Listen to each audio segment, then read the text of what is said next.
Pagi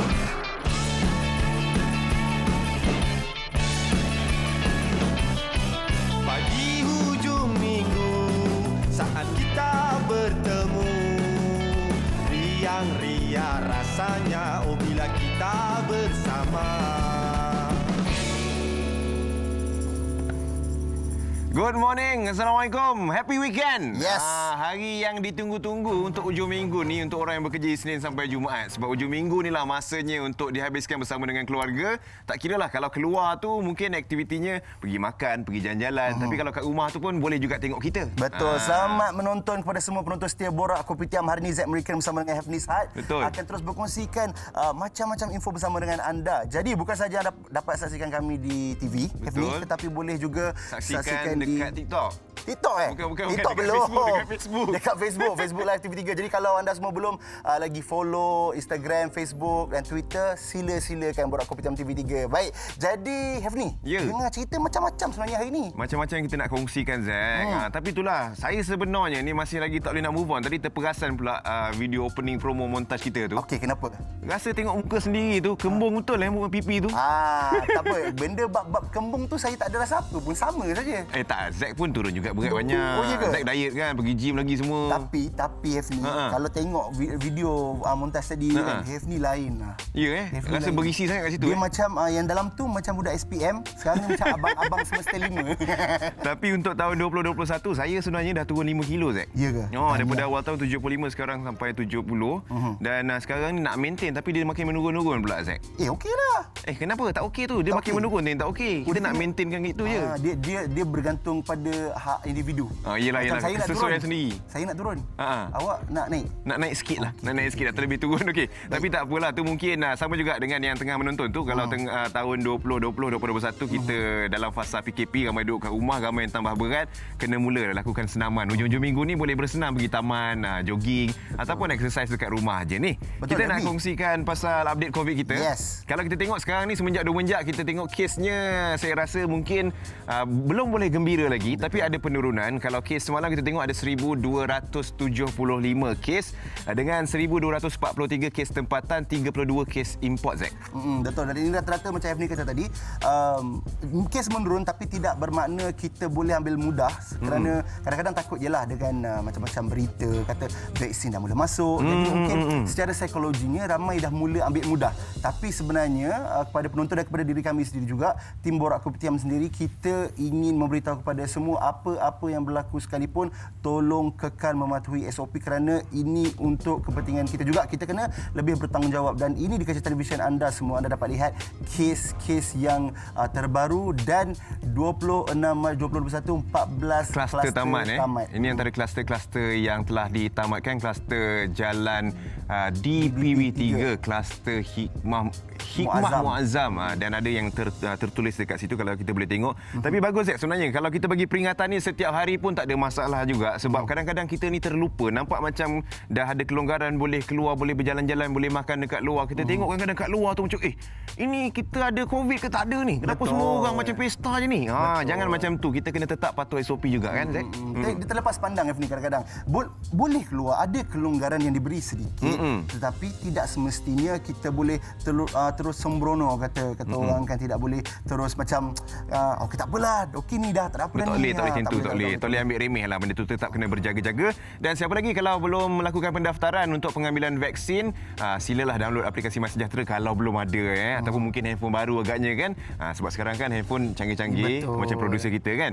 Jadi beli handphone baru, download aplikasi MySejahtera. Jangan lupa daftar untuk pendaftaran pengambilan vaksin tu. Nanti ada jawapan yang perlu diisi dan kita akan dimaklumkan bila giliran kita tiba untuk mengambil vaksin tu, Zack. Betul. Selain daripada itu juga kami sentiasa mengalu-alukan apa saja suggestion ataupun mungkin info-info atau berita-berita menarik yang anda ingin kongsikan. Terus saja dekat Twitter, kat Instagram, Facebook, tulis, kami di tim Borak Kopitiam akan baca dan cakap pasal penularan dan video-video ni sekarang ni, Hafni. Ya, kenapa tu, Zack? Ramai orang main TikTok, ramai orang create content. Dia tak kisah awak famous tak famous, anyone can viral. Semua orang boleh berkongsi sekarang. Siapa-siapa saja. Dan sekarang ni kita nak kongsikan Borak Viral untuk Borak Kopitiam hari ini, di mana ini betul-betul mengambil memori. Hafni. Kenapa Zack? Kenapa? Apa yang mengambil memori ni? Hafni pernah tak? Okay, kita tahu Hafni sekarang main motor. Waktu kecil-kecil lu mesti Hafni main basikal. Oh, saya dulu basikal saya kalau hijau daun pisang.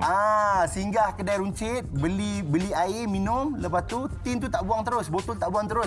Kemek kan letak belakang tayar basikal supaya bunyi macam motor waktu beli kayu. Betul. Kalau tak guna tin tu pun guna botol plastik tu. Potong sikit letak kat tayar, bila lalu tu dekat tayar dia berbunyilah. Jadi sekarang ni ada satu video yang dikongsikan ni dekat social media yang mana tak silap saya kakak dia nak ambil video adik dia tengah main badminton ke apa kan. Tiba-tiba ada satu basikal lalu dekat situ dah. Perhatian video tu dah ke situ pula. Kalau kita boleh tengok sekejap, kita mainkan video dia. Okey. Mula nak ambil video orang tengah main badminton. Tiba-tiba pula ada bunyi apa ni Ada Zack ke kan? Orang cakap kan? Nampak? Oi, itu Zack tu Hafni. Ini betul legend lah. Ini betul legend lah. Zack dulu macam tu Ya, suka. Itu baru cerita yang pasal botol tak kat tayar. Baru cerita pacak 7 tiang. Oi, jangan ni. Bukan tu jangan Zack. Tapi itulah kadang-kadang kan mungkin lah adik-adik kita yang main basikal tu dia nak rasa lah. Mungkin nak ambil mood macam abang-abang dia yang main motor kan. Tapi tak apalah, tu kira kreatif lah. Asalkan benda tu tak memudaratkan, tak boleh mendatangkan keburukan kepada basikal tu sendiri. Takut nanti kan ada berlaku benda-benda yang tak elok pula. Betul. Okey je, tak ada masalah. Tapi video macam ni Hafni memberi sinar harapan kepada kita. Kenapa? Ingat ke budak-budak zaman sekarang ialah main TikTok saja, duduk rumah saja, tapi ada lagi spesies-spesies anak-anak macam yang kita main ni. basikal gitu kan. Kita dulu pergi rumah kawan, buka sana buka sini, spray nak tukar colour lah. Rim nak kena colour fluorescent sikit, baru terang. Macam-macam. Kita rembat spek udang member punya. Ambil member punya pun ada juga. Tapi itu kenangan lah Zack kan. Sekarang ni kalau diteruskan pun tak ada masalah. Okey, satu lagi video yang kita nak kongsikan ni. Ini saya tak tahu macam mana. Bila tengok tu tergelak-gelak. Ini teringat anak Zack sendiri ni. Ini rasa pernah jugalah masa kecil-kecil kita macam gini bila mana seorang budak lelaki ni dia dah kantoi Zack. Kantoi dia main bedak, habis bersepah semua dekat sofa tu bedak. Tapi bila mak ngahnya yang datang ambil video tu, dia tidur, dia buat tidur tapi kat tangan tu penuh dengan bedak. Dia buat tidur macam konon-kononnya bukan dia yang main bedak tu. Kita tengok video dia kejap. Tengok. Oh, dah main bedak. Habis sofa tu. Tidur berduduk tu. Hang pura-pura tidur Tak bergerak. Sinilah. Tangan penuh bedak. Pandai dia Kau tengok anak kau ni jadi patut cendana dah. Pura-pura pejam mata. Pura-pura pejam mata. Tak bergerak. Tak bergerak dia. Cerah masa depan anak kecil ni. Serius. Tidur ke Wazir? Wazir tidur Ini power Oh, ni. tidur. Nampak? Ganggu lah ni. Jangan-jangan orang Masih boleh tidur tidur, duduk macam itu tu. Betul. Okey. Mak Ngah tak ganggu. Okey. Kita sukalah bila video anak-anak kecil macam ni apa semua. Bijak. Dia mencari idea lah. Tak nak kena marah dengan mak ngah dia kan. Video-video macam ni lah sebenarnya Hafni yang kita nak penonton-penonton kita kongsi kalau ada. Ya, ada betul, kat galeri tu, betul. cuba upload, cuba post. Tag kita di Borak Kopitiam. Yang santai-santai kan, buat gelak-gelak kan. Di masa akan datang kita boleh pasang ke dekat Kita Borak boleh Kopitiam kongsikan ke. juga nanti. Tapi Zack dulu masa kecil-kecil pernah macam ni ke? Pernah. Pernah. Rasanya semua orang pernah lah Pernah. Semua orang mesti pernah punya. Tak pernah lah yang tak pernah. Tak pernah lah yang tak pernah. Tapi ada nampak ciri-ciri mungkin adik tu satu hari nanti boleh jadi pelakon yang berjaya tu. Betul. Kecil-kecil dia dah pandai berlakon. Berlakon tidur je. Berlakon tidur je. Menang anugerah sebab tidur. Ya. Aduh. Okey. Kita nak ceritakan pasal hari ni kita punya topik kita kan. Betul. Bercakap pasal burung. Zack Betul. selalu bermain dengan burung. Zack.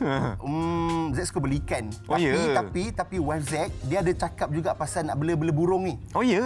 Dia dengan ayah dia memang minat. Dia teringin nak bela burung apa? Tak tahu. Zack tak tahu. Sebab itulah hari ni memang Zack sangat excited sebab kata hari ni kita akan bincang tentang hobi bela burung. Ya. Memang sangat kena. Tapi sebelum itu, sebelum kita nak ceritakan tentang hobi bela burung dan sebagainya ni, ada sedikit info yang kita nak kongsikan bersama dengan anda di mana seorang lagi pemenang Hot Celebrity berjaya dijumpai. Tahniah kerana memenangi RM29,500 dan anda boleh dengarkan Geng Pagi Hot dan Jam Hot untuk tahu bagaimana cara untuk menyertai Hot Celebrity. Dan semua ini hanya di Hot FM, lebih hangat daripada biasa. Tahniah RM29,500 Banyak hutang kita boleh settle ni. Betul lah Zack. Zack, okey. Tapi kalau kita bercakapkan pasal kalau sekarang ni kan dalam fasa pandemik ni bila ada bantuan kewangan mana-mana tu dapat tu bolehlah digunakan untuk lunaskan hutang ke Betul. ataupun ada instrumen tertunggak ke. Cakap pasal burung balik Zack. Apa antara spesies-spesies burung yang Zack kenal? Yang Zack tahulah, ini paling klise lah, burung kakak tua. Lagi? Burung kakak tua, burung pipit. Lepas tu burung Itu yang selalu dengar lah. Burung layang-layang, burung enggang, burung gagak. Soalan awak punya IQ ni tinggi bahaya. Saya hampir sebut keluang men tadi. Kenapa pula? Burung. Keluang men bukan burung. Keluang men kan? Burung keluang men. Bukan Bukan. Kelawar dah kategori lain. Okey, tak apa. Kelawar ada kategori Justice League. Okey, kalau F ni burung apa? Saya bukan burung tapi saya kenal lah juga antara burung-burungnya. Tapi tanya F ni burung apa tau. Okey. Sabar. Awak tak boleh tamatkan kat situ F ni. Sebab apa tau? Dekat Malaysia burung yang paling famous burung apa? Saya boleh sebut. Burung wak-wak. Bukan. Habis? Burung murai.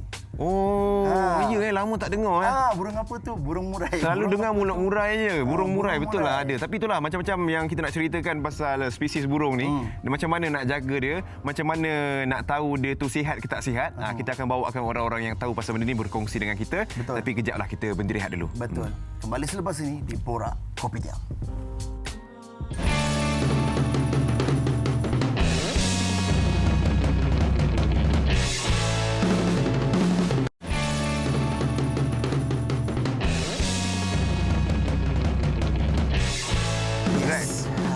Pandai buat yang bunyi burung macam itu tak? Tak pandai. Pernah tengok tak orang buat? Pernah. F.D. pandai? Saya pernah cuba tapi tak keluar bunyi. Sama. Mungkin salah teknik tangan tu, tak apa. Nanti kita belajarlah dengan orang-orang yang pakar pasal burung ni. Tapi topik kita memang hari ni kita nak cerita pasal burung lah. Jadi siapa yang mungkin baru menonton kita ni kan, tengok hari ni kita nak cerita pasal burung. Jadi kalau ada perancangan nak membela burung ataupun dah ada bela burung tapi nak tahu lebih lanjut kan penjagaan dia macam mana, burung ni spesies macam mana kan, kena terus tengokkan kita. Kalau nak bertanya soalan, tanya dekat Facebook pun boleh. Betul, tak masalah. Kita baca soalan-soalan anda. Tapi sebelum kita kembangkan lagi topik kita ni, kita nak kongsikan bersama dengan anda trivia kecantikan burung. Jom kita saksikan.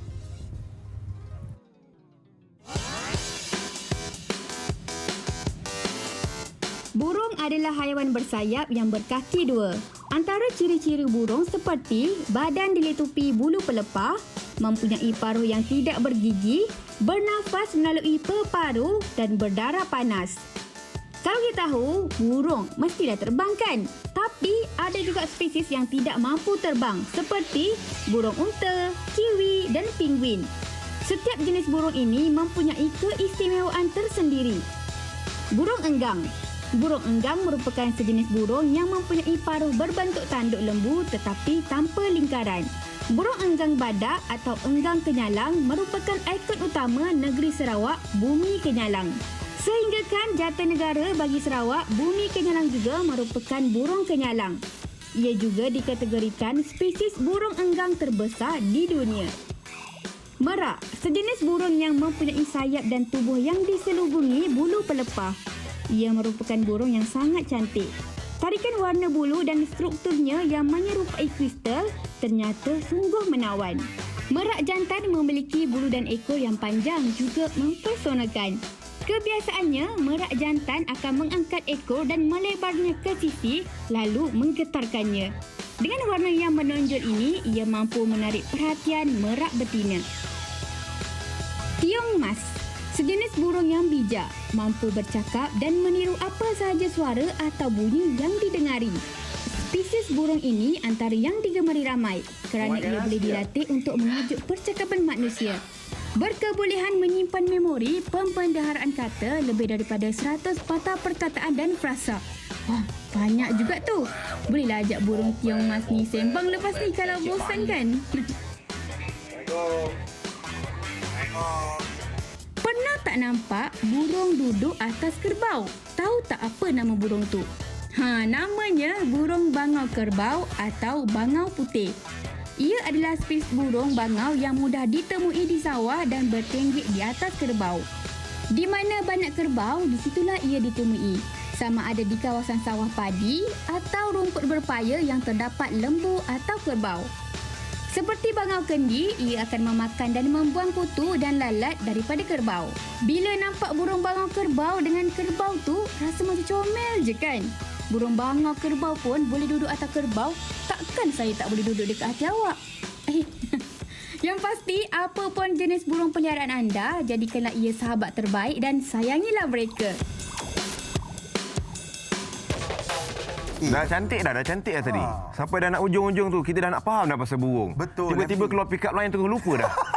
Yang tu tak boleh lari lah. Ya. Tak boleh lari lah. Kokok kan kita punya apa ni tim Borak Kopitiam juga yang selalu buat cerita VT-VT yang ada. Okey, kita nak bawakan ni orang yang terror pasal burung ni, Zack. Bersama dengan kita di talian kita ada Marsha. Assalamualaikum.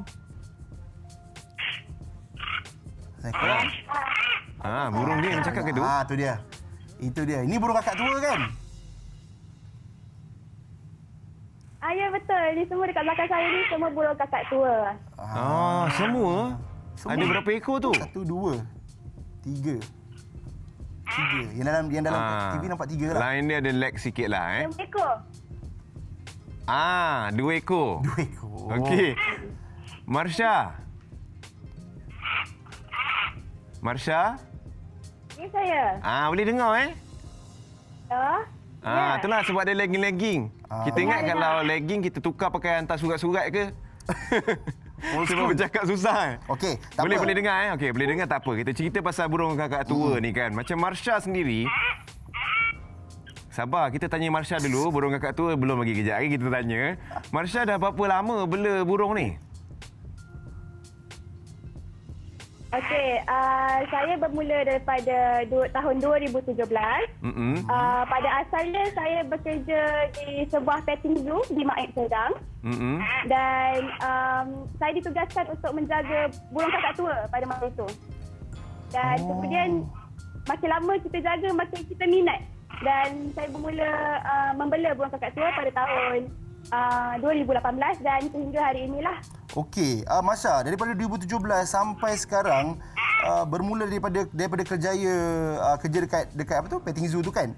Kenapa sampai sekarang Marsha boleh apa keistimewaan membela burung kakak tua ni? Okey, burung kakak tua ni banyak keistimewaan dia dan antaranya warna dia yang sangat cantik yang memang menarik perhatian kita lah untuk bela. Dan burung kakak tua ni adalah antara burung yang sangat bijak kerana dia boleh ajuk cakap kita. Kita boleh ajar dia untuk ajuk cakap kita. Contohnya kita boleh ajar dia cakap hello ataupun hai, assalamualaikum. Dan burung kakak tua ni kita boleh ajar macam-macam trik. Contohnya kita boleh suruh dia roll over ataupun guling dekat atas lantai dan suruh dia angkat kaki macam wave hand. Dia. Banyak lagi. Dia pandai bermain dah Tapi kiranya kalau Marsha bela daripada tahun 2017, masa burung kakak tua yang kat belakang tu sekarang masih lagi kecil ke? Ataupun masa ambil-ambil memang dah besar dah? Ada yang bela dari kecil, daripada anak serap, dan ada yang saya ambil dari besar lah. Dari kecil tu, dari umur dia berapa? Lahir-lahir terus dah boleh bela ke macam mana? Bukan, dalam umur 1 bulan ataupun 2 bulan macam tu. Okey. Maksudnya lepas 1 bulan tu baru Marsha bela dan sehingga sekarang masih ada lagi? Ya, masih ada lagi.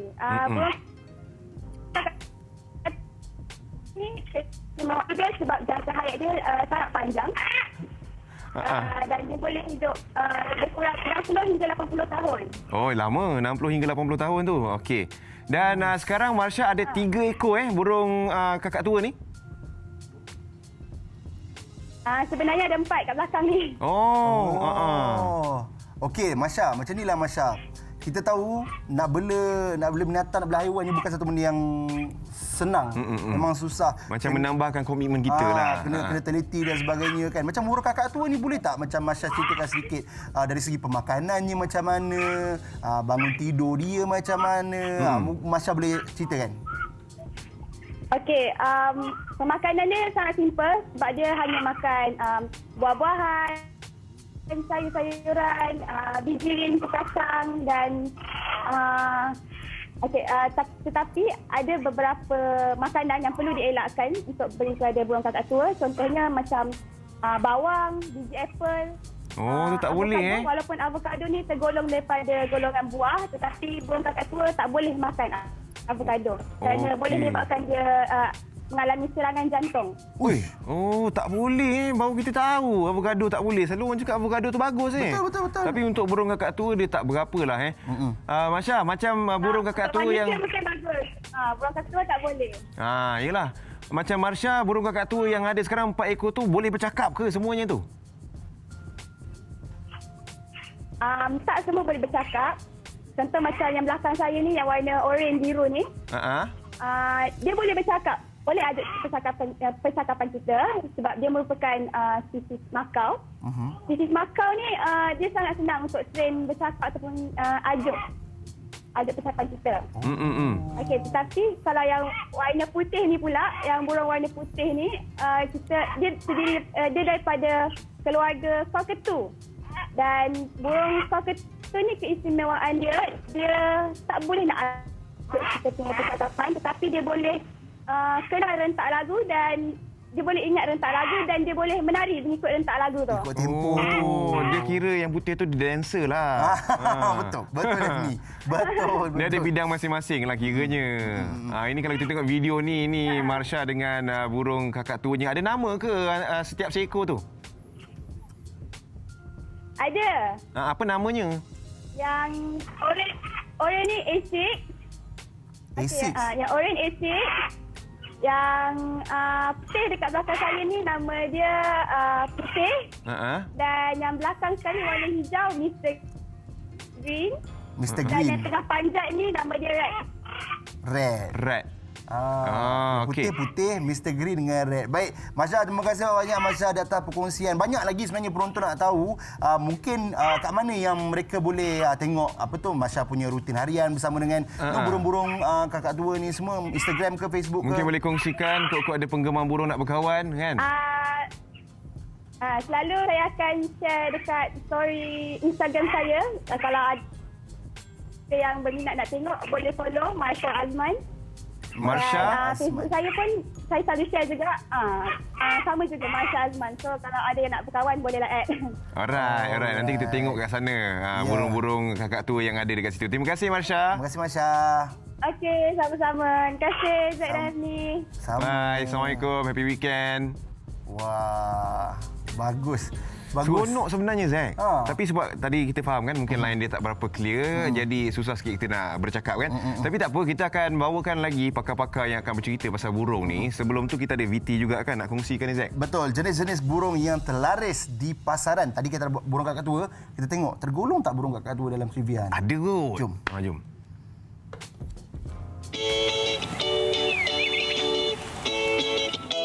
Hai, Assalamualaikum. Selamat pagi. Nama saya Muhammad Wan Faitullah bin Zaidi. Saya buka kedai burung dan pet-pet lain lah. Tapi spesifik kita orang memang burung lah.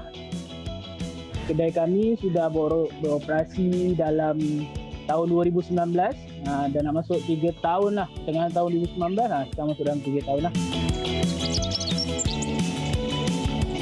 Burung kita selalunya perbezaannya adalah 2 jenis lah. Satu import, satu lokal lah. Kalau burung lokal yang biasa kita orang jual, terkukur, merbuk, merpati, merbah, lepas tu murai kampung ada. Kalau yang burung import, kita orang biasanya ada baji, burung haji-haji. Macam baji tu daripada Australia, macam tu kita orang import. Kalau haji tu daripada Indon. Kalau burung sanwu daripada China. Burung tail kebanyakan negara belah Eropah banyaklah. Selalu kita orang memang order. Lepas tu bawa masuk stok lah. Lalu burung lokal ni, saya terangkan yang tu dulu. Dia adalah untuk hiasan rumah. Sebagai suara, dengar suara, suka-suka. Ataupun orang pemikat. Macam saya, suara dan pemikat. Warga-warga usia sikit dia suka burung yang tak kuat sangat bunyi. So burung lokal sesuai untuk dia. Kalau lokal kebanyakannya hanya untuk suara. Sebab burung lokal dia tak banyak sangat color dekat badan.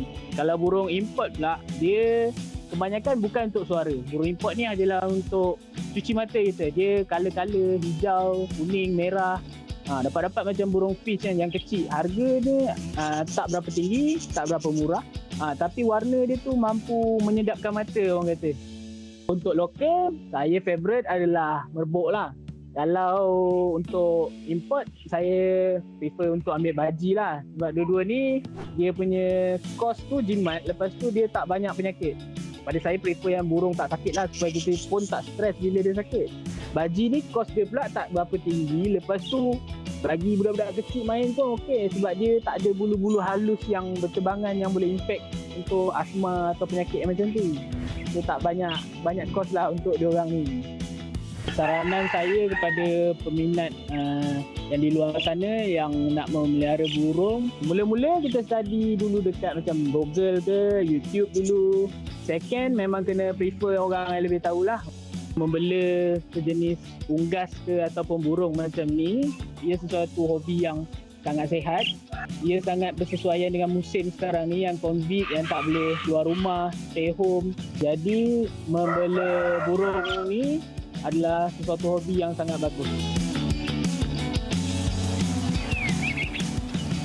Macam Hefni, Rasa seronok. Dah ada keberanian belum nak membela burung? Saya dulu masa kecil-kecil memang selalu bermain dengan burung juga. Burung apa? Burung tekukur, burung merbuk. Sebab pakcik saya ada apa ni, bela burung kalau kat rumah kampung dulu, kat depan rumah, bawah atap tu kan dia ada letak dia punya sangkar tu. Jadi kita pun duk tengok-tengok, kadang-kadang ajak dia main. Tapi selalunya kalau ajak main tu memang pakcik kita marah. Oh, tak boleh Bukan, sebab bila kita ajak dia main, kita bukakan rantai dia tu, dia terus terbang hilang.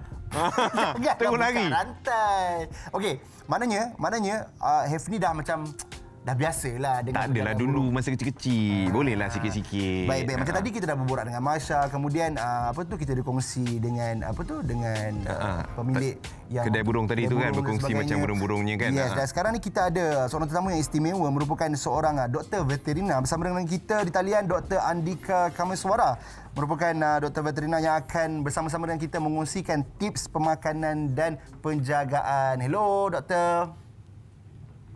Hello. Good morning.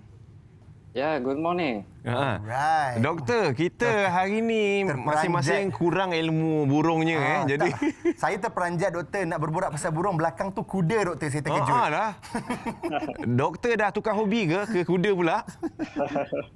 Okey, doktor, kita nak tanyalah, mungkin untuk orang yang baru nak berjinak-jinak ataupun meminati burung, nak membeli burung, nak membela burung. Jadi apa yang mereka perlu tahu sebelum membeli burung tu ataupun menjaganya?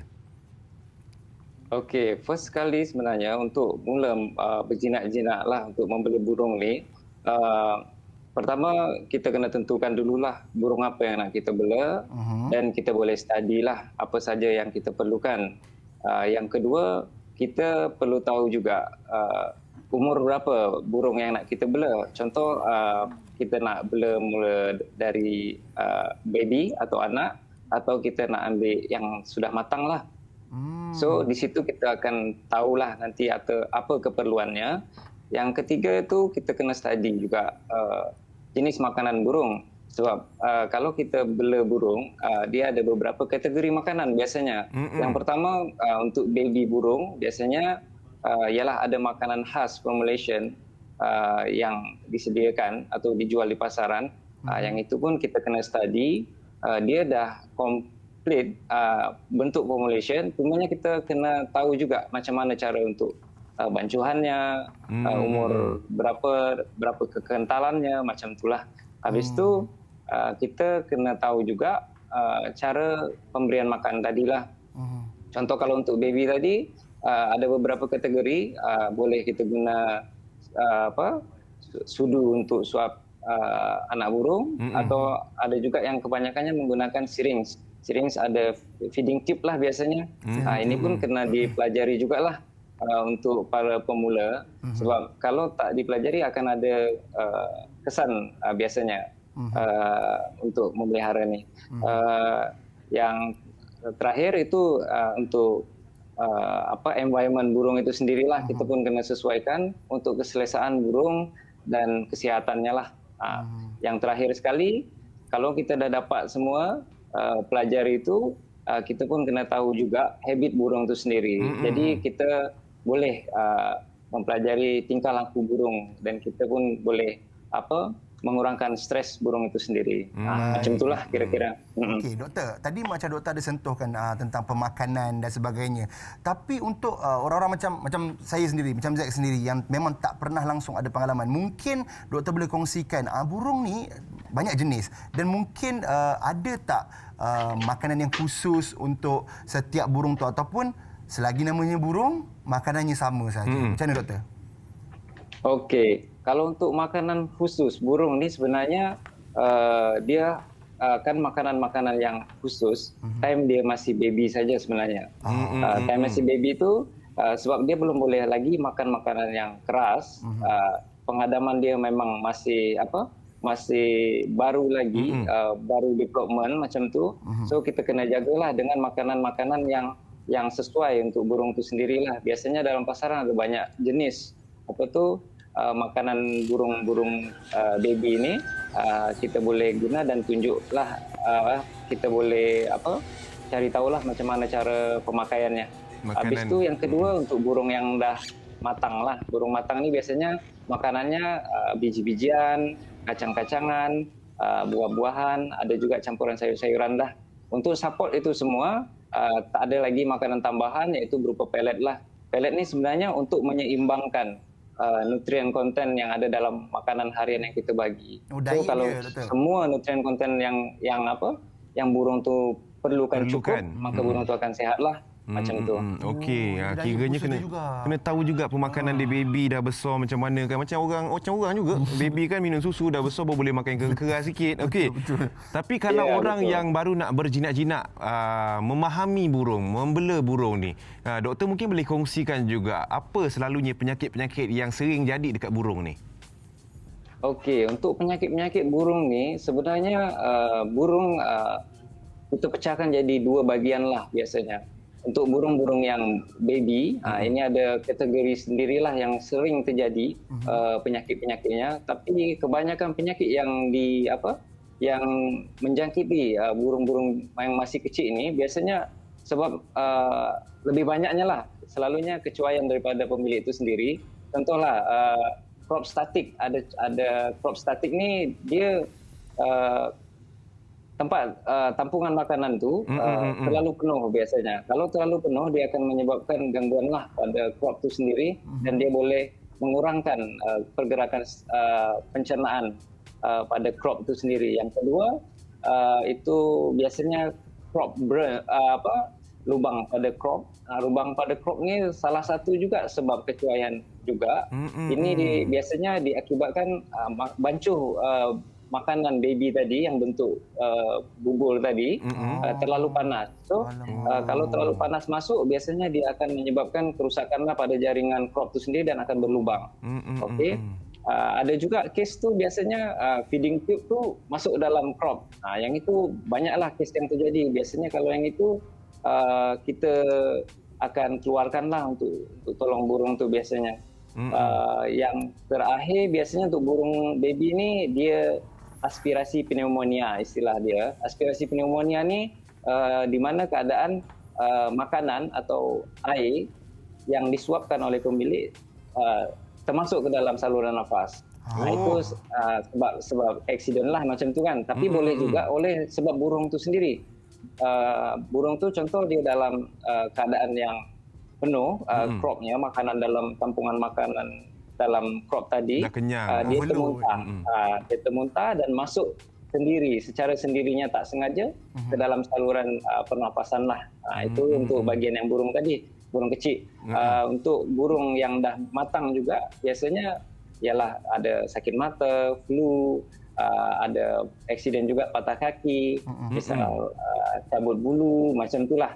Ada juga penyakit-penyakit lain sebenarnya yang menyerang burung baby maupun dewasa burung tadi oleh parasit boleh, oleh virus, oleh cacing. Yang ini kena refer lah ke vet terdekat lah. Itulah. Baik, doktor. Penyakit dia. Betul. Kita dah menyentuh tentang tempat tinggalnya, makanan, diet, minuman dan sebagainya kan. Mungkin Dr. Andika sendiri yang ada pengalaman dalam penjagaan burung ni dan sebagainya kan. Ada tak tips ataupun benda yang paling wajib untuk yang pemula ni baru nak membela burung ni untuk macam mana cara yang paling berhasil untuk jangka hayat burung ni lebih panjang? Okey, untuk jangka hayat burung yang lagi panjang sebenarnya adalah di penjagaan burung itu sendirilah.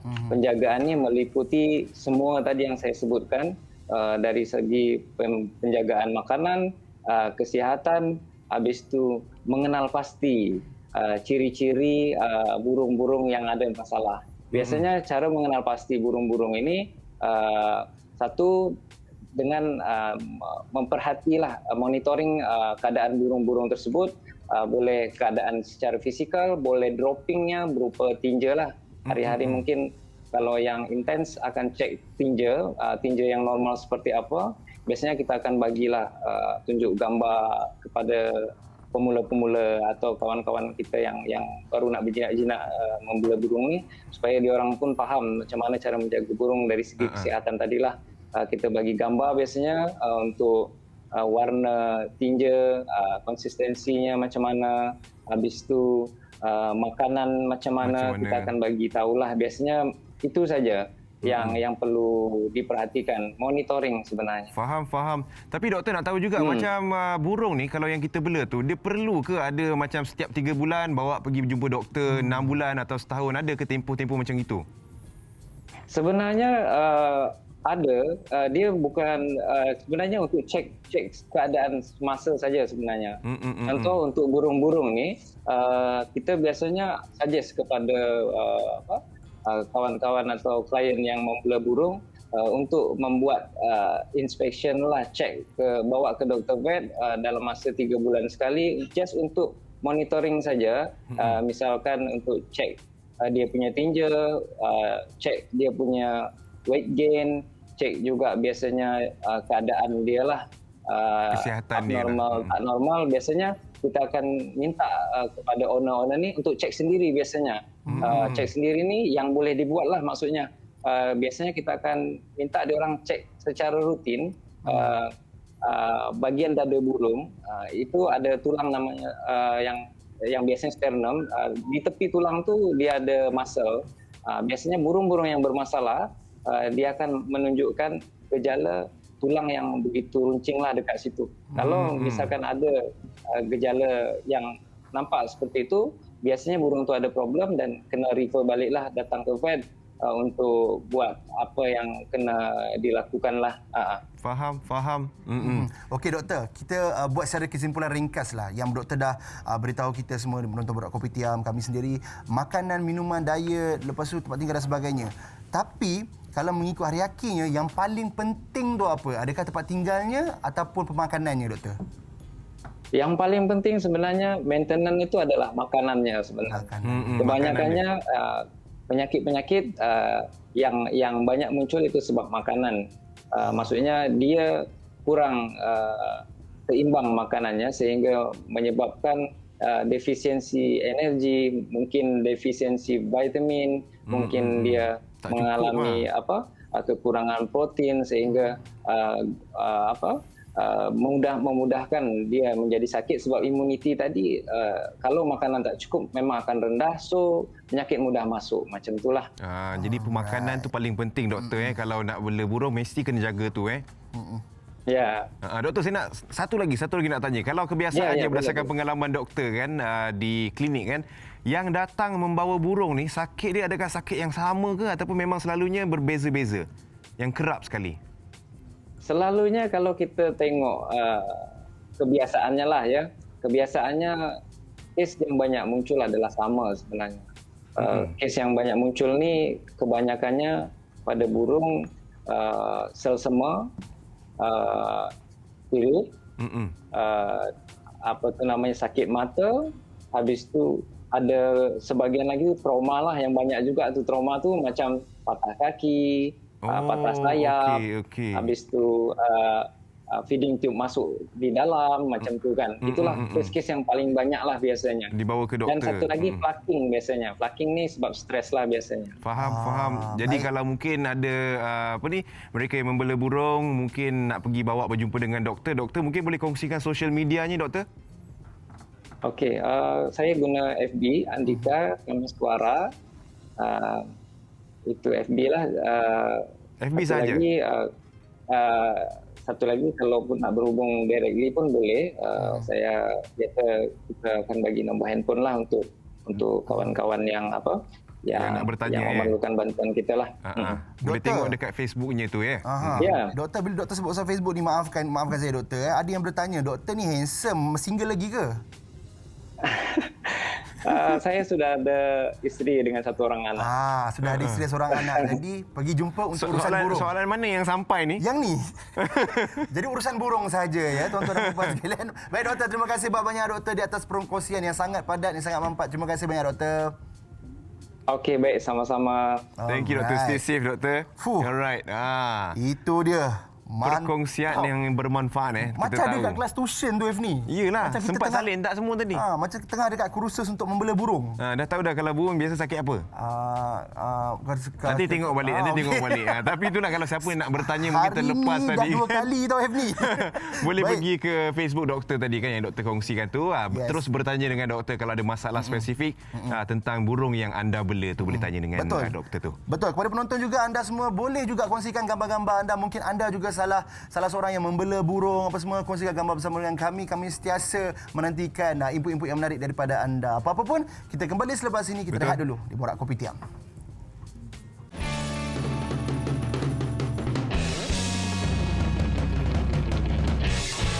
Kembali lagi bersama dengan kami di Borak Kopi Tiam. Masih lagi topik pemeliharaan burung. Ramai juga yang menunjukkan dia punya minat. Betul. Orang seronok nak bela burung ni Zack. Kalau hari ni tiba-tiba mungkin orang yang tengah menonton ni nak hadiahkan Zack burung. Burung apa Zack nak? Saya nak burung kakak tua. Oh, memang suka kakak tua juga dengan burung tiung emas. Tapi kakak tua pun dia ada macam-macam colour tau. Betul. Merah, putih. Zack yang nak colour apa? Yang Ingat merah. warna putih tu penari. Nak yang menari ke yang menyanyi? Oh tak, saya takut saya dicabar oleh burung putih tu. Saya merah. Dan juga tadi burung tiung emas. Okey. So dia boleh berborak dengan kita. Betul. Okey. Tapi itulah untuk orang yang suka menternak ataupun membela burung ataupun baru nak mencuba, kita bawakan lagi seorang pakar yang ada ni nak bercakap pasal ini penting.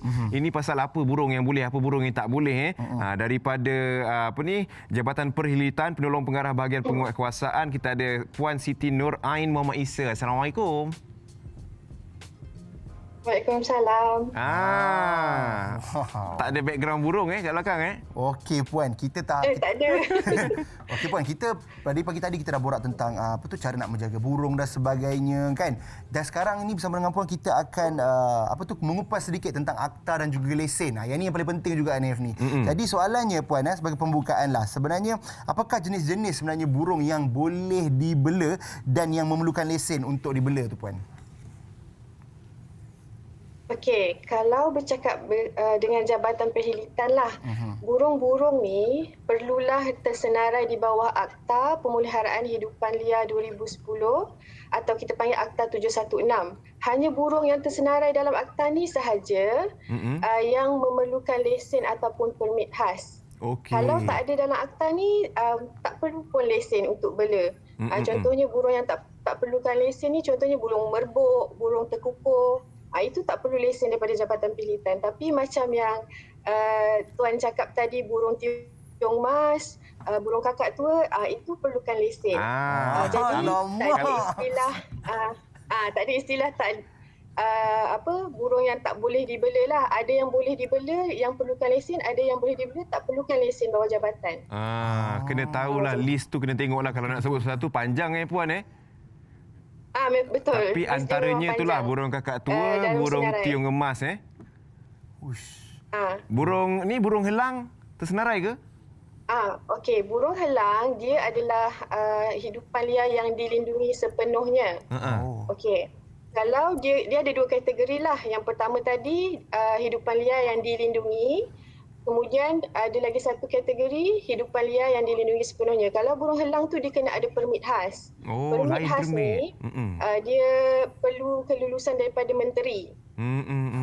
Jadi dia punya orang kata kriteria tu lebih ketat lah untuk dapatkan lesen menyimpan dia. Tapi macam tiung emas tadi dia cuma lesen, cuma pengarah negeri sahaja yang boleh keluarkan lesen dan lebih mudah untuk dapat lah. Kalau gitu dah nampaknya Zack sementara tak ada lesen ni bela burung gagak dululah. Burung gagak selalu banyak aje. Tak ada lesen kan puan, burung gagak. Aduh, okey, tapi kan puan kita nak tanyalah kan, kenapa sebenarnya burung-burung yang macam puan cakap kena lesen, contoh macam tiung emas, kakak tua tu kan, kenapa perlu memohon lesen sebelum dibela tu puan? Adakah sebelum dapat lesen tu kena ada kelas ke, ada exam ke? Okey, sebenarnya tanggungjawab kepada seseorang tu sebelum dia nak bela apa-apa pun, tak kisahlah kucing ke burung ke, dia perlu ada pengetahuan dia sendirilah. Bila dia minat tu dia kena tahu dulu. Kemudian baru dia berfikir untuk bela. Dan tapi untuk hidupan liar yang bawah akta, yang burung-burung ni, memang dalam akta dikatakan seseorang itu hendaklah memegang satu lesen atau permit khas sekiranya dia hendak menyimpan burung ataupun hidupan liar tu. Jadi memang nak tak nak, dia kewajipan dia lah untuk ada lesen untuk bela burung tu. Oh, jadi Selalunya dia berapa lama tempoh nak memohon lesen tu, Puan? Kalau lesen, sekejap je sebab kita ada dua cara sekarang. Satu online. Permohonan online tu kena daftarlah dekat kita punya sistem pelesenan. Kemudian bila dah diluluskan, boleh pergi ke kaunter kita di Pejabat Perkhidmatan Negeri untuk buat bayaran dan ambil lesen. Kalau pergi walk-in dekat kaunter, biasanya kurang daripada 30 minit lah kalau tak ada apa-apa isu. Sekejap boleh terus permohonan dapat. tu boleh dapat lesen pada hari yang sama. Dan bila dapat lesen tu, yang saya nak fahamkan, masa pendaftaran kita nak kena bagi tahu kan burung apa yang kita nak kan. Dia burung tu akan dikeluarkan dengan macam surat beranak ke, Puan? Ada nombor pendaftaran semua tu? Okey. Untuk requirement bila kita mula-mula sekali lah saya nak tekankan, sumber kita beli burung tu mestilah daripada peniaga berlesen. Contoh kalau nampak orang jual burung tiong mas tepi jalan, jangan beli kalau dia bukan peniaga berlesen sebab Itu tak mohon boleh, lesen tak kita tak dapat boleh lah. legal kan. Maksudnya pembelian tu dah tak sah, you tak boleh buat lesen. Faham. So mesti beli daripada pet shop yang ada lesen berniaga dengan jabatan dahulu. dia akan keluarkan Okay, surat. kemudian nanti bila beli dengan pet shop yang berlesen dapat resit. Resit itulah yang tuan-tuan dan puan-puan kena bawa ke Pejabat Perkhidmatan untuk ditukarkan kepada jadi lesen lah untuk buat permohonan lesen. Faham. Kemudian burung mesti pakai gelang. Mesti pakai gelang dulu. Kita panggil penandaan lah. Biasa kalau orang beli burung dia tahu. Burung tu kena pakai gelang untuk identiti dia. Itu salah satu kriteria juga bila nak mohon lesen kena pakai penandaan dahulu. Kemudian boleh buat permohonan di jabatan dan kita akan keluarkan lesen, bayar dia punya fee lah. Biasanya burung ni RM10 je dia punya harga lesen untuk setahun. Okey. Dia baik. renewal setiap tahun. Okey. Okey, Puan. Saya ada kawan saya, Ahmad Helmi nama dia. Seksuna Helmi nama dia. Dia suka sangat bela burung. Dia suruh saya tanya soalan ni, Puan. Apakah tindakan yang akan diambil jika seseorang tu membela burung Tanpa lesen. Tanpa lesen. Okey. Tadi saya cakap ada dua kategori kan. Satu dilindungi, satu yang dilindungi sepenuhnya. Kalau dilindungi tu, dia burung tu jantan dan dewasa, dia punya penalti di Seksyen 60, RM50,000 atau penjara 2 tahun atau kedua-duanya. Okey, itu kalau dia jantan dan dewasa. Kalau dia tidak matang ataupun dia anak lagi, dia punya kadar lebih tinggilah RM100,000, penjara 5 tahun atau kedua-duanya. Dan kalau burung tu betina pula, sama juga Seksyen 62 tadi, Seksyen 62 denda dia RM100,000 atau penjara 5 tahun atau kedua-duanya. Itu memang sebab itulah kena buat lesen sebab tak berbaloi kalau kena dengan kita punya akta ni. Sebab lesen RM20 je, Puan. Sangat tinggi. Lesen tengok Apa tadi. dia? Saya tengok tadi dekat slide-slide dia keluar kat TV tadi. Lesen RM20 setahun, Puan. Ada untuk beberapa burung? Ya. Murai batu RM20 untuk lesen Jadi simpan. Yang RM10, tiung mas RM1 tu RM20. RM10 je. Lepas tu kalau kena RM50,000 tak berbaloi. Baik ambil lesen. Tapi mungkin situasinya sekarang, Puan, mungkin burung tu dijumpa. Jadi macam mana tu nak dapat lesen kalau burung jumpa tu? Logik.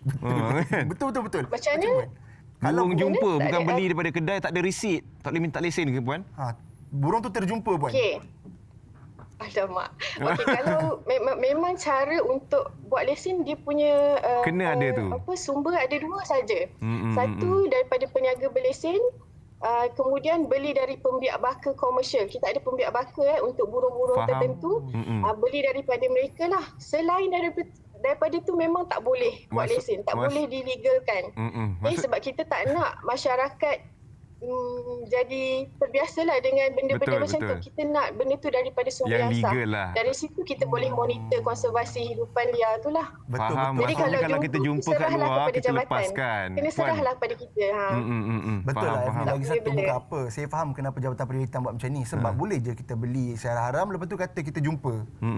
So terpaksa ketat macam tu betul. Puan kan. Yelah, sebab kita nak kawal dia punya ada pengiraan dia lah Puan Tapi Puan, yang saya nak tahu juga kan tadi burung yang dilindungi sepenuhnya itu kriteria yang berbeza kan. Yang dilindungi sepenuhnya ni atas sebab apa sebenarnya Puan? Okey, dia Spesies terancam. yang dilindungi sepenuhnya ni dia punya status dia lebih terancam. Saya bagi contoh burung yang bawah dilindungi sepenuhnya ni burung helang, burung enggang, burung-burung yang memang status dia dalam orang kata Burung hantu. Kajian kita dia dah terancam. Kalau kita tak lindung dia boleh pupus. Itu yang nak dijaganya tu. Betul, masalah juga ni. Banyak kena belajar ni sebelum bela burung. Ya, walaupun kena kecil faham. ni Kalau dulu. tiba-tiba orang nak bela burung rare-rare lah, ingat kan. Burung hantu dia letak 5 ekor depan rumah. Pun tak boleh kan Puan kan? Baik. Puan, Kalau burung tu kena lesen ataupun warehouse dia kena dapatkan dululah. Baru boleh, dokumen tu. Baik. Okey Puan, kalau Puan boleh kongsikan bersama dengan penonton Facebook ke apa-apa sosial media yang boleh Untuk soalan-soalan nak ditanyakan tu kan. silakan Puan. Okey. Boleh pergi ke website Jabatan Perlindungan Hidupan Liar dan Taman Negara. Dekat situ kita kongsikan banyak maklumat lah berkenaan isu-isu dalam jabatan. Dan kalau nak dapatkan maklumat lanjut, contohnya kat mana pet shop yang berdaftar, berlesen, tu semua boleh pergi ke Tengok dekat website situ. kita lah, www.wildlife.gov.my. Itu websitenya. Sama-sama yang mungkin nak berjinak-jinak membela burung, kena fahamkan dulu benda tu. Terima kasih Puan Okey, sama-sama. Puan, burung gagak saya takkan ambil jumpa kat tepi jalan, tak boleh bela. Tak apa, burung gagak tak payah lesen. Boleh bela. Burung gagak boleh? Oh, boleh. Tapi tak ada orang nak bela burung gagak. Kita. Yelah. Terima Okey, kasih Puan. Puan. Stay safe, happy weekend. Okey, thank you. Alright. Ui, Hefni, awak punya minat burung sampai penerbit kita sudah. Tak, bukan. Sebab burung gagak selalu kan kita tengok petang-petang tu. Saya bukan apa, Zack. Saya geram dengan burung gagak ni. Ya. Kalau saya lalu kat setapak tu, kan ke pokok tengah-tengah tu banyak. Kalau kita lalu petang-petang, sampai kat traffic light je, kereta dah penuh dah kena tembak. Bintik-bintik putih penuh semua. Aduh, macam-macam. Itu kena jaga jugalah kan dari segi kebersihan. Kalau yang membela burung tu kan kebersihan dari segi najis ni tu kena tahu juga. Itu yang kita nak ceritakan. Dan ini kita nak selit sikit pasal satu drama yang kita tak payah nak cakap lah sebenarnya. Orang semua tahu. Ya. Jadi sekarang ni kita nak cakap pasal Gerak Khas The Finale, drama bersiri kepolisian. Gerak Khas The Finale yang dibintangi oleh Datuk Yusof Haslam, Era Fazira, Ungku Ismail, Norman Hakim, Izzat Mushtaq, Salina Saibi, Syira Iskandar, Ebi Abadi, C. Morrison dan ramai lagi akan melabuhkan tirainya pada malam ini. Jadi dalam episod akhir ini kita akan melihat bagaimana Datuk Helmi, lakonan Datuk Yusof Haslam, masih meneruskan tugasannya dalam pasukan polis namun begitu berat hati menanti hari persaraannya. Saksikan kesudahannya jam 10 malam di TV3 Ini eksklusif lagu yang memang rasanya kalau keluar je dia punya sound tu sebelum cerita tu mula, orang semua ikut je. Betul. Macam mana ni contoh? Gerak-gerak Khas, Yes, bergerak wahai demi untuk negara. Hefni ni semenjak itulah. Tapi dah lah. Semenjak perform kat Family Duo, cakap je lah. Saya banyak dapat, Zack, semenjak saya perform dekat Family Duo. Aduhai. Banyak dapat tawaran. Betul, saya rasa saya dapat relate lah dengan scene terakhir menangis tu. Ayah saya pun bersara juga pada PDRM. Oh, yelah. Macam tu lah lebih kurang. Alright, jadi bukan itu sahaja. Anda semua sekali lagi jangan lupa untuk saksikan jam 10 malam di TV3 Gerak Khas The Finale. Baik, jadi Hefni, kita dah borak apa tadi? Apa tu? Cara-cara menjaga burung. Betul. Lepas tu kita dah pelesenan pun kita dah kongsikan. Lepas tu sekarang ni kita ada apa lagi? Kita nak belajar pula macam mana orang-orang yang nak membela burung mesti kena ada sangkar dia. Ya. Jadi dalam talian kita ada Tuan Shah Abdul Rahman yang dah standby daripada tadi tu nak ajar kita macam mana nak buat sangkar burung ni. Sendiri, DIY ya? Alright, Assalamualaikum Cik Tuah. Waalaikumsalam. Cik Tuah Shah. Daripada Kubung Melaka. Wah. Akhirnya Cik Tuah kita berjaya betulkan kita punya kamera. Cik Tuah, kita nak tanya pasal burung dulu. Macam Cik Tuah membuat sangkar burung secara DIY Ya, betul. Ada membela burung jugalah maksudnya ataupun menjual sangkar saja. Saya banyak buat sangkar. Oh, banyak untuk buat tempahan sangkar. orang jugalah ni Tak semua orang boleh pelihara. Dia kena penjagaan. Ada subtitle kat bawah. Tak dengar sangat. Dia lain tak clear. Dia ada sedikit masalah tu masalah kejap, teknikal tak apa. sikit, tak apa. Biasalah kan kita gunakan internet ni kan. Boleh dengar ke Cik Tuah? Cik Tuah? Ya, dengar saya. Kita yang tak dengar. Cik Tuah, tadi kita cakap pasal Cik Tuah membuat sangkar tu untuk dijual selalunya Cik Tuah Ya, betul. Untuk dijual. Tapi proses pembuatan dari awal sudah siap lah sampai ke hantaran. Kita Faham. akan buat seluruh Malaysia. Okey, tak apa Cik Tuah. Mungkin Cik Tuah boleh kongsikan seberengkas sejak bila Cik Tuah berkecimpung dalam bidang membuat sangkar sendiri Cik Tuah. Okey. Saya pengalaman dalam aluminium ni lebih kurang dalam 10 tahun. Tapi 2 tahun apabila permintaan tu agak banyak kan. Jadi kan tak baguslah permintaan. Permintaannya banyak. Mula-mula sekadar hobi saja Mula-mula tu kita cuba sikit-sikit macam hobi ke kawan-kawan minta kan. Dia satu baik, cemen atas kawan semua kan. Jadi benda tu dah jadi bisnes utama saya sekarang. Faham. Sangkar ni. Saya kalau tengok sangkar burung kan, kalau sangkar burung yang tak berjaring tepi tu ada orang pakai rotan atau sangkar ada orang buat pakai kayu, pakai besi. Tapi Cik Tuah gunakan aluminium Ya. Saya gunakan round tube, aluminium ataupun kita gunakan wire mesh. Tengok yang mana sesuai lah atas permintaan customer juga. Maksudnya dia boleh custom lah Cik Tuah nak minta design macam mana boleh lah Ya, boleh. Boleh. Bagi ukuran insya-Allah kami boleh buat. Apa kelebihan guna aluminium Cik Tuah berbanding yang lain-lain tu? Aluminium ni pertama sekali dia punya jangka hayat dia tu panjang. Lagi satu syarat dia ringan dan mengelakkan penyakit pada haiwan peliharaan kita lah.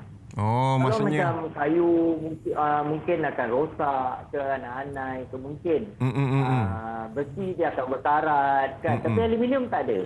Dia Tak maintain. ada masalah. Kita terhindar daripada masalah tu. Dan selalunya Cik Tuah kalau kita nak cakap pasal pembuatan sangkar burung menggunakan aluminium ni, nak siapkan satu sangkar tu selalunya ambil masa berapa lama? Kalau dulu awalnya, saya perlu masa dari kalau sekarang ni, 1 hari pun boleh siap. Pasal kaki tangan saya ramai sekarang. Oh, sekarang ni boleh cepat. Order hari ni petang boleh sampai Betul. Kalau order tak banyak, insyaAllah. Tapi biasa, kata dia buat tu cepat. Suara tu lambat sampai sebab lain problem ni kan. Okey, tapi tak apa. Kita at least apa yang kita dapat tu kita kongsikan Cik Tuah kesian Cik Tuah. Cik Tuah gelap pun sangkut kat situ. Okey, Cik Tuah cakap juga pasal sangkar ni sebenarnya kesesuaian sangkar aluminium ni untuk segala spesies burung yang dibela ke ataupun ada spesies burung yang tak boleh pakai sangkar aluminium? Tak, semua boleh. Semua boleh? Dia tak ada hewan-hewan tertentu, tak ada. Semua boleh. Baik burung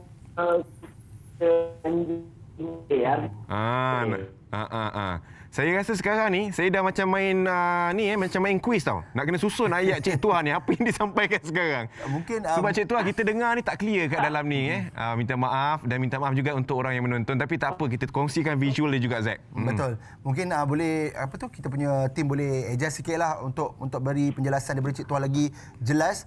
Dan selain daripada itu juga kepada anda yang ingin berkongsi apa-apa saja boleh terus berkongsi bersama dengan kami, terutama sekali tentang burung, sangkar burung. Kalau ada buat sangkar burung burung tersendiri pun boleh teruskan juga sambil kita punya tim memperbaiki sedikit isu yang sedang dihadapi sekarang ni. Biasalah internet. Bila main internet ni kan kadang-kadang line tu dia tak cantik. Biasalah, kita faham lah internet kan kadang keadaan tu, lokasinya, cuaca pun memain peranan juga. Tapi sebenarnya saya pernah tengok tak dekat YouTube, saya sajalah type, kadang-kadang saya suka type benda-benda DIY ni. Nampak ada macam-macam pattern yang orang buat hobinya untuk buat sangkar burung ni. Jadi kalau sesiapa yang mungkin nak mencuba buat sendiri ke, mungkin boleh tengok dekat YouTube, ataupun mungkin boleh juga terus berhubung dengan Cik Tuah nak bertanya ke, nak minta pendapat ke, nak melawat ke. Tapi kalau video tadi kita bersama dengan Cik Tuah tu tak dapat, mungkin kita boleh cuba gunakan talian biasa tu, kita call boleh ke dengan Cik Tuah?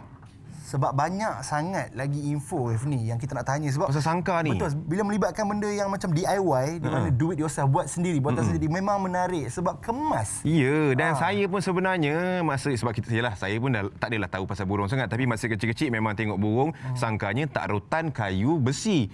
Tak tahu pula ada sangkar aluminium sekarang Betul. Sebab tu kita boleh sambung balik dengan Cik Tuah di talian. Tak ada video call kali ini. Cik Tuah, hello. Ya. Bagulah jelas. Okey, kita sambung perbualan kita tadi. Lagi rancak sikit. Okey, Cik Tuah, tadi Cik Tuah cerita tentang kalau guna aluminium ni lebih tahan lama dan sebagainya kan.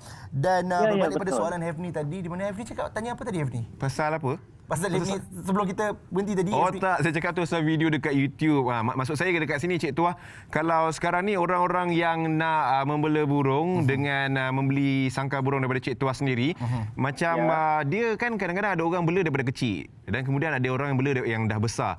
Adakah sangkar yang Cik Tuah buat tu dia terus standard untuk semua jenis burung, ataupun kalau yang kecil kena beli yang saiz lain, lepas tu dah besar baru tukarkan kan dia, ataupun yang kecil boleh terus masuk yang besar je? Oh, sebenarnya kalau macam dia orang order dengan saya, dia akan ada selera masing-masing. Kita boleh buat yang kecil boleh, yang besar boleh. Jadi tengok, kadang-kadang burung kan cepat membesar kan. Mungkin dia orang ambil yang luas sikit. Saiz tu terpulang pada customer. Oh, itu tak kisah, tak ada masalah. Saiz tak ada masalah. Okey.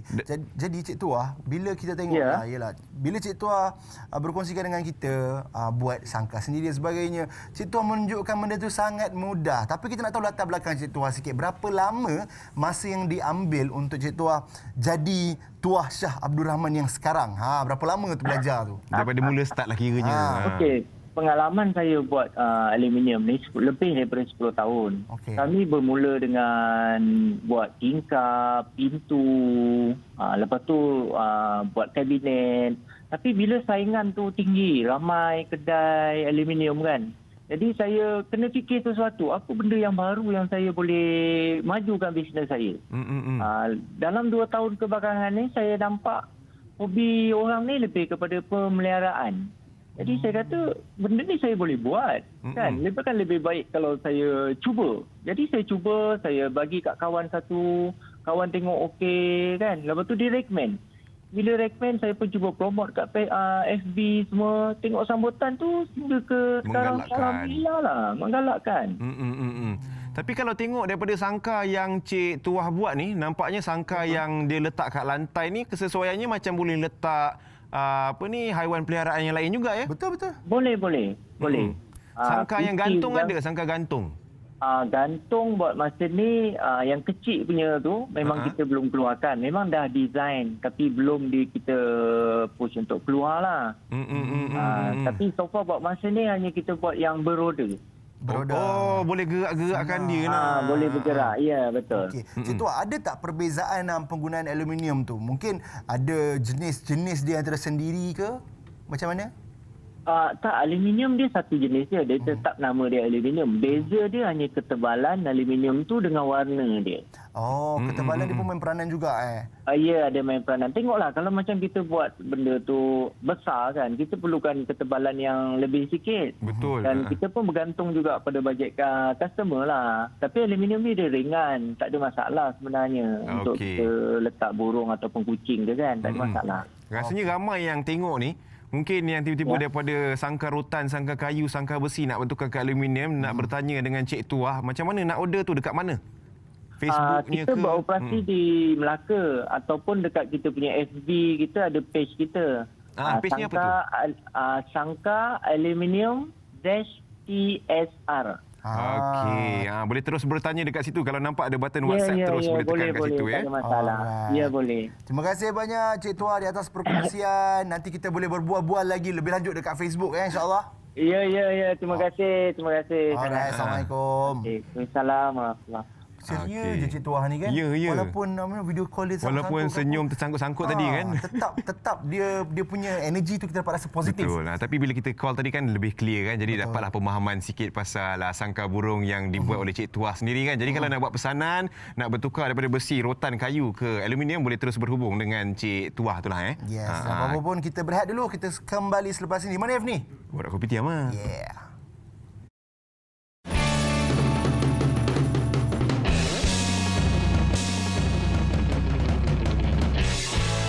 Yes guys, berjanji kita dah ada di segmen terakhir. Kali ni jangan pejam. Tak boleh pejam. Jangan pejam. Kali ni tetamu kita ni orangnya cukup hebat ni, Zai. Hebat. Perkataan tu memang awak nak pilih perkataan tu hebat Hebat. Tu ayat yang macam kita okey-okey je. Jangan lebih-lebih, bahaya. Okey. Nak bercakap tentang satu drama yang dah pun disiarkan kan dekat TV3 kan. Romantika 4 hari 3 malam. Tengok Zack. Tajuk dia macam travelog. Betul, itulah. Bila saya dengar tajuk dia, Romantika 4 hari 3 malam, saya ingat ke travelog? Betul-betul ingat. Travelog ke honeymoon ke apa kan? Honeymoon tu, siap bila pula Sean Lee dengan Amelia Henderson ni kahwin kan? Tak tahu kan? So sekarang kita nak tanya lah di talian bersama dengan kita ada Amelia Henderson. Hello. Hai. Sean pun ada? Sean ada? Tak apa. Tak apa. Dia tengah bersiap. Biasalah 4 hari 3 malam baru nak sampai. Benda-benda macam tu kan. Jadi mungkin anda semua yang pernah menonton, baik anda semua stay tonton, kita akan berbual bersama dengan Amelia dan juga Sean. Okey, sekarang kita dah ada dah. Hello Sean, hello Amelia. Hello, apa khabar? Ada. Mana mukanya tak nampak? Jap. Kita tengah syuting ni sebenarnya. Oh ya. Tengah syuting. Pagi-pagi dah syuting Sean Job banyak Okeylah, rezeki. Nampak suara makin jauh tu Orang tengah busy. Okey. Orang busy tu biar dia busy. Kita berbual dengan Amelia Henderson dululah. Alright, Amelia, you there? Yes, I'm there. Alright. Yes, I'm there. Okey, mungkin Amelia boleh kongsikan sedikit tentang bagaimanakah sambutan peminat untuk drama ni. Sebab dari segi tajuk dia saja dah menarik. Romantika 4 hari 3 malam. Jadi macam mana sambutan dia, Amelia? Rasanya sambutan so far memang best lah. Sebab cerita ni dia agak light. Dia tak terlalu... dia takkan membuatkan penonton rasa stres bila dia tengok. Walaupun dekat episod ujung-ujung ni je lah stress sikit sebab kita ada konflik apa semua kan.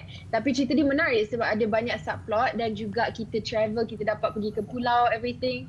So I think orang rasa best lah tengok. Rasa macam holiday lah macam tak syuting lah holiday tapi from home. Tapi Amelia, you punya karakter dalam ni, you rasa cabarannya berbanding dengan drama lain tu berat tak untuk drama ni? Tak, sebenarnya watak Lana Analia sangat best untuk saya sebab dia tak berat lah, macam dugaan yang dia hadapi tu dia memang tak terlalu banyak. Jadi benda tu memang lain untuk saya juga because previously semua watak yang saya dapat semua yang heavy. Jadi this is the first one yang I dapat yang I pergi set, I akan rasa macam okay, hari ni I tak payah nak stress, I fikir positif je macam watak saya lah. Enjoy je lah Enjoy je. Okey. Berapa lama tempoh penggambaran tu? Tempoh syuting kita ambil macam 2 bulan kot. 2 bulan juga. It's been a while. Lebih kurang 45 hari. Lebih kurang. Tiba-tiba suara Sean masuk. Suara Sean keluar. Alright. Okey, 45 days. Tapi itulah syuting 45 hari tak dah nak habis dah lagi 3 episod. Malam ni 11, 12, 13 kan? Selalu macam tu tu. Proses syuting tu mengambil banyak lagi masa bandingkan dengan tempoh siaran dia. Amelia, kita ada juga sebelum kita lakukan ni interview ni, ada juga kita tengok dekat Instagram, Twitter, Facebook kan. Ramai yang suka melihat keserasian Amelia dengan Sean. So adakah di sebalik kamera tu macam mana you guys dapatkan that chemistry? Maybe Sean or Amelia nak jawab soalan tu. Ni first time korang first time sekali?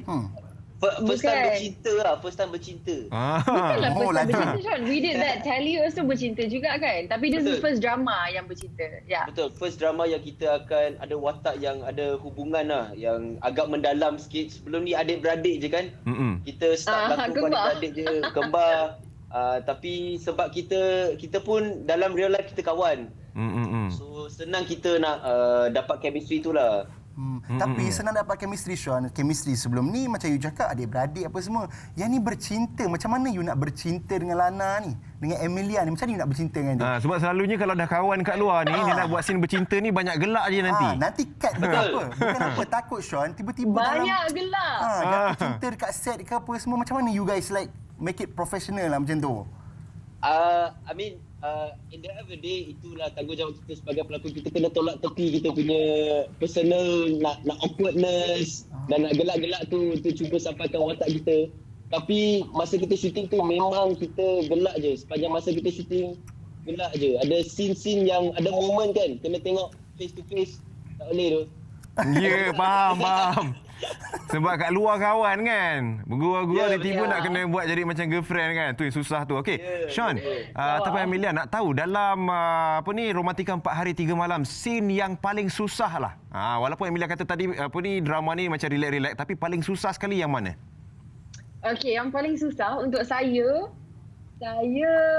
tak boleh nak bagi tahu sebab dia spoiler. Belum keluar. Yang ni best. Tapi saya rasa kalau korang tengok sampai habis, korang boleh teka lah yang mana satu. Because it's quite obvious which one is scene yang paling susah untuk saya. Ataupun mencabar. It's a scene yang Lana sorang-sorang and she gets bad news. Itu je yang I boleh cakap. Tak boleh bagi tahu lebih. Okay, so kena tonton, kena tonton. Okey, jadi malam ni episod ke-11 ke? Betul. Yes. Uish, cepat. Total episod ada 13. Ya, itu Ini cakap dah tadi. ke-11. Shooting 45 hari, 13 episod sekejap je dah habis. Alright. Emilia, as of now, macam penerimaan peminat untuk drama ni macam mana? Semua best-best. I think macam saya kata tadi, semua enjoy sebab dia dapat tengok macam kita orang pergi pulau, everything. Dia lain sikit lah cerita ni. Lepas tu saya rasa macam masa kita shooting drama ni, we had so much fun. And I rasa benda tu penonton boleh nampak on screen. They can see us having fun. Semua benda tu dia bukan lakonan. Dia memang kita have fun. So I rasa macam disebabkan tu penonton boleh connect lah dengan watak-watak yang kita bawa tu. Baik. Okey. Sean, Emilia, mungkin Sean boleh jawab apakah harapan you untuk drama 4 hari Romantika 4 hari 3 malam ni? Apa? What's your harapan? Saya harap penonton boleh belajar yang jadi seorang lelaki tak payah nak jump the gun macam tu lah. Kita kena ambil masa tu faham perempuan dulu. Sebab itu salah Amar. Sean. Amar ni dia sangat sensitif lah. Dan itu bukan cara saya sebenarnya lah. So kalau saya nak layan perempuan ni, kita kena understanding lah. Jangan jadi macam Amar. Ini bercakap berdasarkan pengalaman sendiri ke? Ke karakter tu?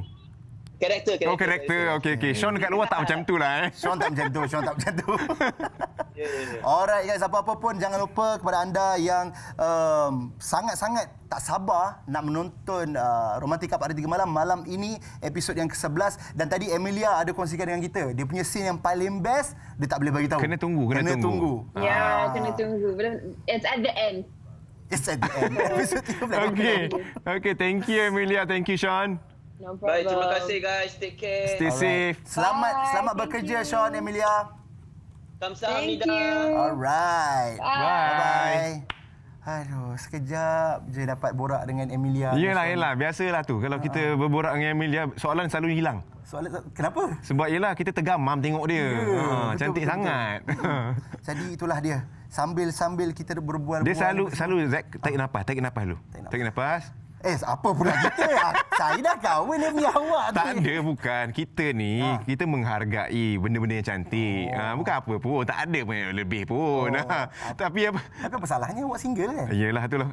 Jangan cakap lebih. Dah malu pula rasa ni tiba-tiba. Tapi itulah, siapa yang nak menonton nanti Emilia dan juga Sean, jangan lupa Romantika 4 Hari 3 Malam. Malam ni, episod yang ke-11. Tinggal lagi berbaki 3 episod lah. 11, 12 dan 13 akan berakhirnya drama ni. Jadi kena stay stay tune dengar tengokkan drama ni sampai episod penghujungnya. Kita tahu nanti kesudahannya apa cerita nanti antara Emilia dan juga Sean. Betul. Cakap pasal episod penghujung, kita pun sebenarnya sudah berada di hujung rancangan. Terima kasih kepada anda yang sentiasa bersama dengan kami di Borak Kopitiam 8 pagi hingga sekarang. Dan jangan lupa esok kita masih ada lagi bersama dengan sahabat-sahabat kita juga. Betul. Dan anda semua jangan ke mana-mana. Terus duduk di rumah. Kalau tak ada benda yang penting, kena berada di tempat yang selamat, which is dekat rumah kita sendirilah. Apa-apa pun, terima kasih. Maaf salah dan silap. Saya Zaid American. Saya Hafni Zahad. Jumpa esok Borak Kopitiam. Assalamualaikum. Bye-bye.